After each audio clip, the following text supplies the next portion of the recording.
शुक्राना गुरु जी, हर पल का हर सांस का शुक्राना अनंतम शुक्राना, सो के उठने का शुक्राना, जल को लंगर को भोग लगाने का शुक्राना, अमृत वेला सत्संग बख्शने का शुक्राना, हर दुख का हर सुख का शुक्राना, लाख लाख शुक्राना, आई हुई संगत का शुक्राना, सेवादारों का शुक्राना, छोटे छोटे बच्चों का शुक्राना, कपूर अंकल इतने सुंदर सुंदर मैसेज और सबको इतना पॉजिटिव करने के लिए शुक्राना, किरण आंटी के श्रद्धा प्यार और उनका शुक्राना, लाख लाख शुक्राना। ये हाजिरी जन्म जन्म के बाद मिलती है आंटी, सच में। ये जो रोज हाजिरी लगवाते हैं महाराज कपूर अंकल की, आपकी, ये कई जन्मों के बाद संगतों के बीच में हाजिरी कई जन्मों के बाद नसीब होती है, इसे हाजिरी कहा जाता है। हाजिरी लग गई। कृतिका ना, आओ संगतों जी, कृतिका बच्चा है हमारे बीच हुई से पेंटिंग, इसने गुरु जी का स्वरूप बनाया है।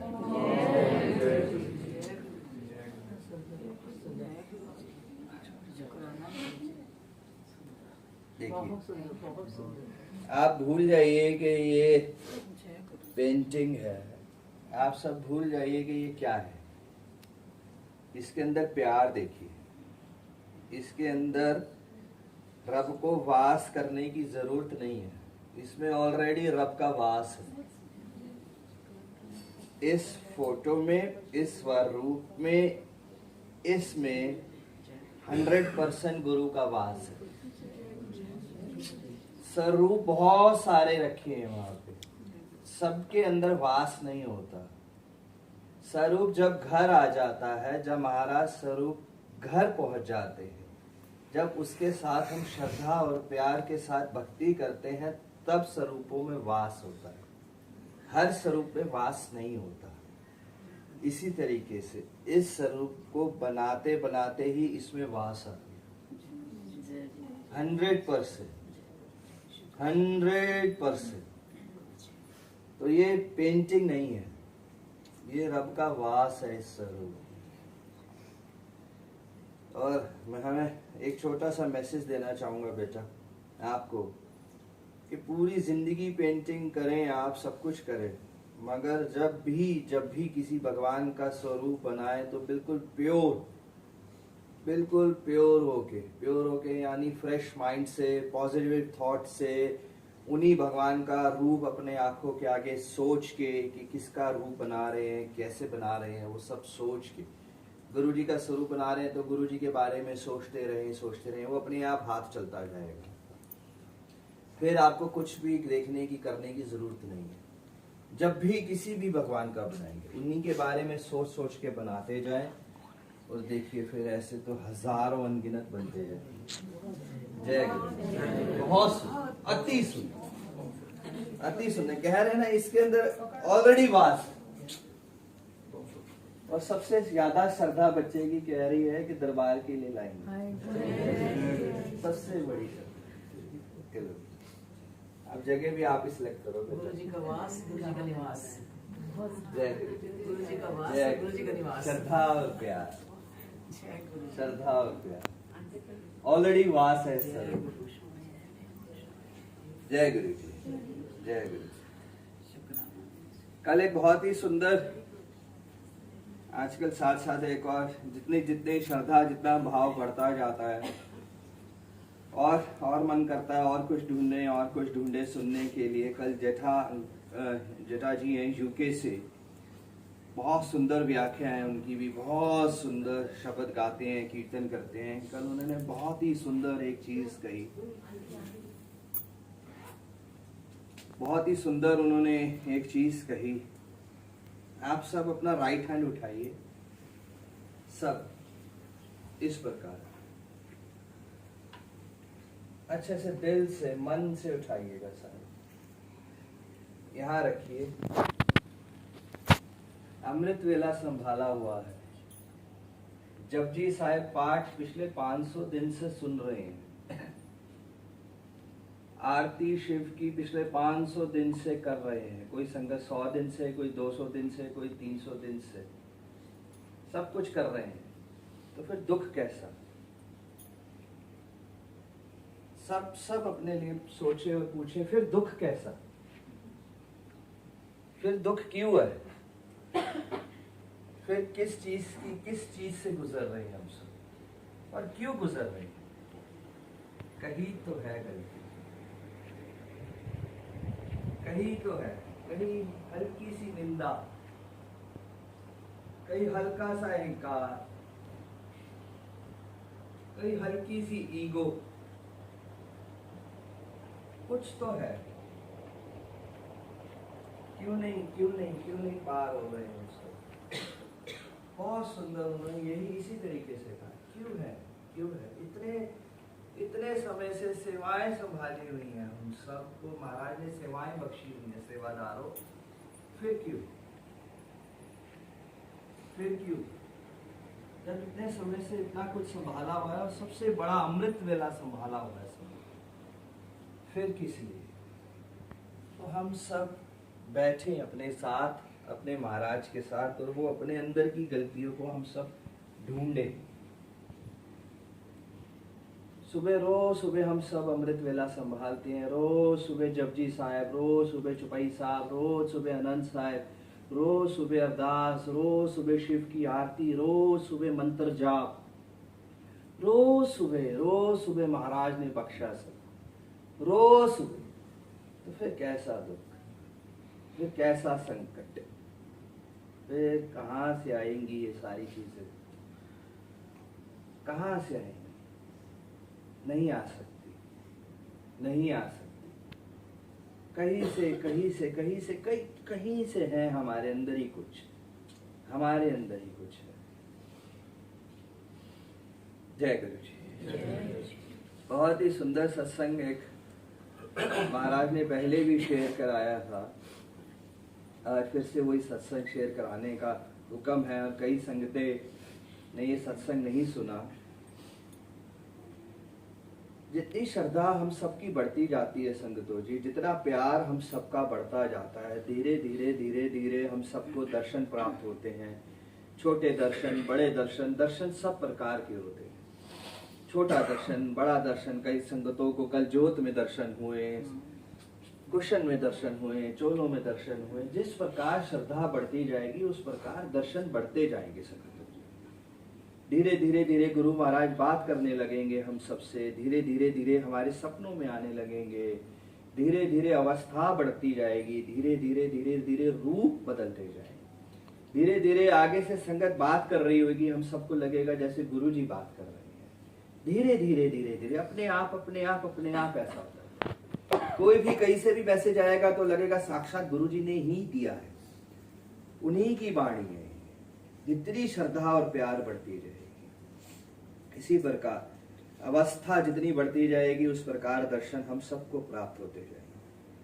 बहुत समय से ध्यान काफी छूटता गया, ध्यान जीवन में काफी छूटता गया, क्योंकि टाइम का थोड़ा सा ऐसा रहा सिस्टम इशू।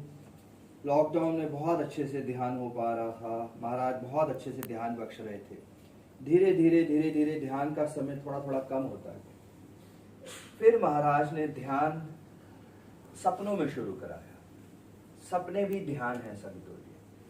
जो भी संगत सिमरन करती है, फिर वो सिमरन करके अगर सोती है तो ध्यान में भी, नींद में भी, सपनों में भी उसी प्रकार के दर्शन हम सबको प्राप्त होते हैं। नींद में, सपनों में। एक बार सपने में क्या देखा संगतों जी, महाराज ने दर्शन दिए। जब महाराज ने दर्शन दिए तो बड़े ही सुंदर और बड़े ही प्यार से कहा कि मैं बहुत ही जल्दी तुम सबसे मिलने आऊंगा। तो नींद चल रही है, सपना चल रहा है। उसके बाद महाराज से पूछा, महाराज आप जब आएंगे तो पहचानेंगे कैसे? तो महाराज ने बड़े ही प्यार से पीछे से उसमें कहा कि मैं बहुत ही जल्दी मिलने आऊंगा और वाइट कलर के कपड़ों में आऊंगा। सपना चल रहा है, लालच बढ़ रहा है सपने में। महाराज वाइट कपड़ों में तो आएंगे, और बताएं और कैसे पहचान पाएंगे हम आपको। तो महाराज ने बड़ा ही सुंदर प्यार से कहा कि मेरी इस प्रकार हाइट होएगी, हेल्थ ऐसी होएगी, वाइट बाल होंगे, सब कुछ बताया। धीरे धीरे धीरे धीरे लालच बढ़ती गई, लालच बढ़ती गई। महाराज से एक सवाल पूछा, महाराज एक आखिरी सवाल, सपने में सपने में हो रहा है ये सब। महाराज एक आखिरी सवाल, एक आखिरी सवाल, कब आएंगे मिलने? लालच बढ़ रहा है। तो महाराज ने कहा अगले 48 घंटों में तुझसे मिलने आऊंगा। सुबह उठे, समझ नहीं आ रहा था ये अपना ड्रीम बताया जाए किसी को कि नहीं बताया जाए, कुछ समझ में नहीं आ रहा था।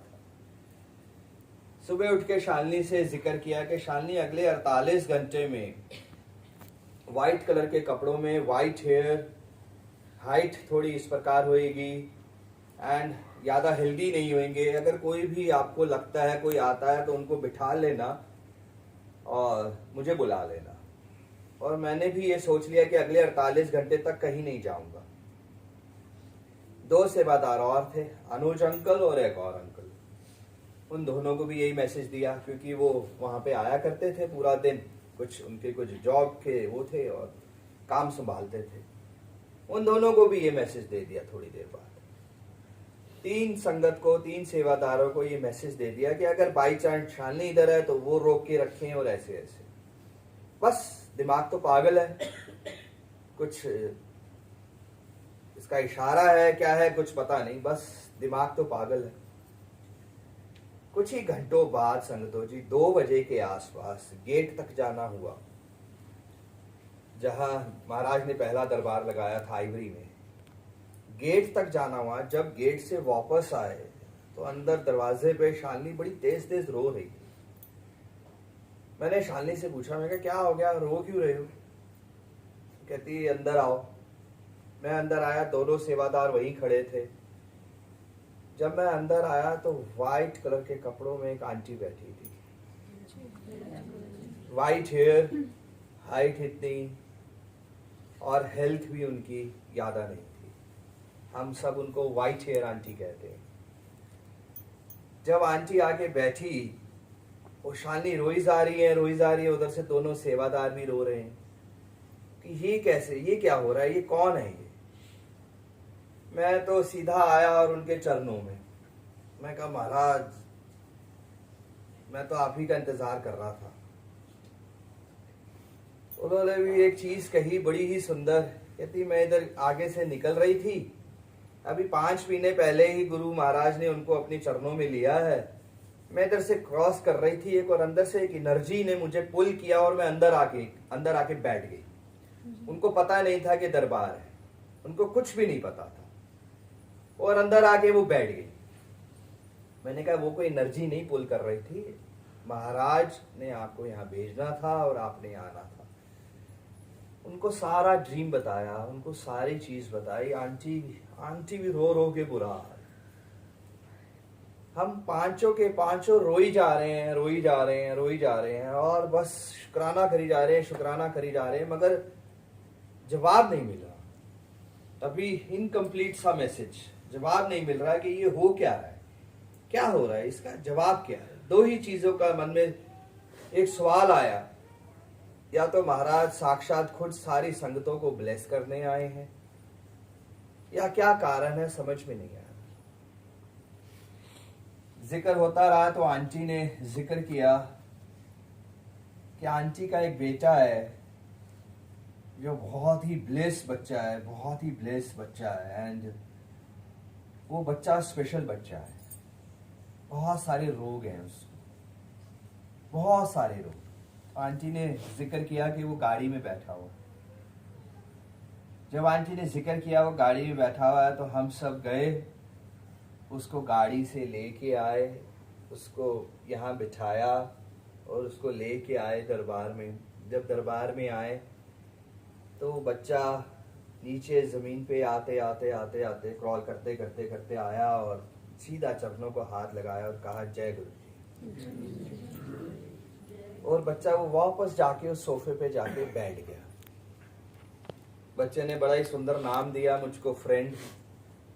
अच्छे से बोल नहीं पाता वो, और आधा घंटा 1 घंटा बैठा वो बच्चा, आंटी, वाइट हेयर आंटी, और वो चले गए। महाराज ने सत्संग शेयर कराया अगले दिन, मगर अभी भी इनकम्प्लीट था, अभी भी मैसेज थोड़ा सा इनकम्प्लीट था। आंटी 10-15 दिन आई नहीं। आंटी से रोज सुबह जय गुरु जी होता रहा बस। उसके बाद कोई बात नहीं हुई आंटी से। आंटी आया करें, मिले, आए, कोई बात नहीं हुई, कुछ नहीं हुई। आंटी 15-20 दिन बाद एक मिठाई का डब्बा लेके आई आंटी। जब वो मिठाई का डब्बा अंदर लेके आई और बहुत रोई, तो पूछा कि क्या हो गया आंटी? तो आंटी ने कहा मैं शुक्राना करने आई हूँ। आंटी से पूछा आंटी क्या हुआ, किस चीज का शुक्राना है? आंटी ने कहा जब दरबार से गए थे तो अगले दिन बच्चे की तबीयत इतनी ज्यादा खराब हो गई कि हम सब ने उम्मीद छोड़ दी थी उस बच्चे की, और बच्चा बेड पे गिर गया था बिल्कुल। बच्चे को उठाया, उसके रूम में ले गए, उसको मेडिसिन वगैरह दी, हम सब ने बिल्कुल उम्मीद खो दी बिल्कुल भी इस बच्चे की। और जब सारी मेडिसिन वगैरह शुरू करी ही थी कि आधे पौने घंटे बाद बच्चे को होश आ गया, और बच्चे ने उठते ही कहा मुझे फ्रेंड से मिला के ला। तब वो मैसेज पूरा समझ में आया कि महाराज ने उस बच्चे को ब्लेस करना था, महाराज ने उस बच्चे की जिंदगी बख्शनी थी। तो तभी वो सपने में आए, ये मैसेज दिया उन्होंने। अगर वो सपने में नहीं आते तो हम सब एक जैसे सब संगत आती आए, जल लिया, चाय प्रसाद लिया और लेके चले गए।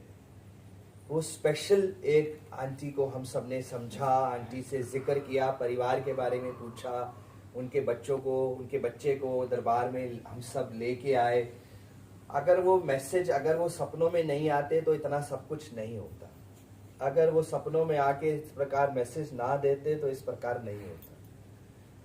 तो वो सपनों में आके सारा मैसेज दे गए, सब कुछ बता दिया, सारी चीज क्लियर हो गई उससे कि इस प्रकार महाराज अपने साथ जोड़ते हैं, इस प्रकार कर्म काटते हैं, और इस प्रकार किसी के भी सपनों में आ सकते, किसी दूसरी संगत के लिए आ सकते, किसी दूसरी संगत का मैसेज दे सकते, किसी दोस्त का, किसी रिश्तेदार का, या किसी के ऊपर भी संकट आने वाला है उसको सपने में लाके आपको मैसेज दे सकते हैं। जरूरी नहीं है कि वो हमारे लिए हमें ही मैसेज देंगे, किसी को भी, किसी कोई भी ड्रीम में आ सकता है। कई संगतें कहती हैं कि हमारे सपनों में कपूर अंकल आए, तो वो मैसेज है कि कपूर अंकल ने आके कोई मैसेज शेयर किया होगा, या उनको कपूर अंकल से कुछ मैसेज मिला होगा।